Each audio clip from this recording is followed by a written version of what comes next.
Jane has pet cats. There were 3 children at Jane's house. Each child picked up one cat.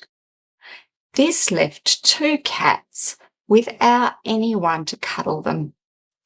How many cats were there at Jane's house?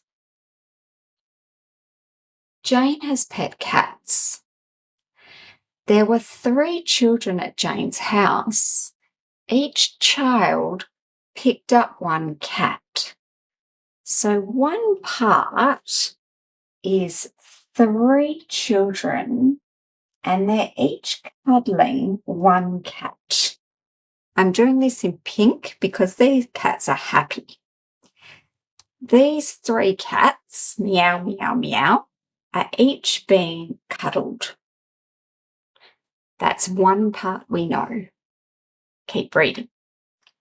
This left 2 cats without anyone to cuddle them. This is the other part. 2 cats with no one cuddling them. I'm doing this part in blue because these cats are sad because they're not having cuddles. That's the part we also know of 2 cats that are not being cuddled. I'll keep reading. How many cats were there at Jane's house? This is the question. So the information I don't know is how many cats there were altogether at Jane's house. So I don't know the whole.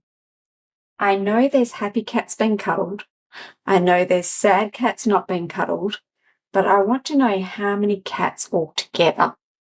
My whole is unknown.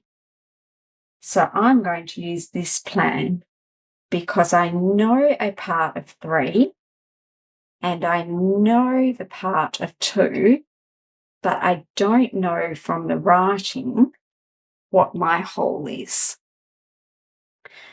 3 add 2 is 5. Now to check the maths, I had a part of 3 and a part of 2 that makes the whole of 5. I'm going to arrange these in a pattern like you see on dice so I can see without counting. I know that's the part of 3 being cuddled. That's the part of 2 cats not being cuddled. To put them all together, I can see without counting this is a whole of 5. So this part is correct. The last thing I need to check is the actual question. And here's my question mark. I'll reread. How many cats were there at Jane's house? I write my answer next to the question mark.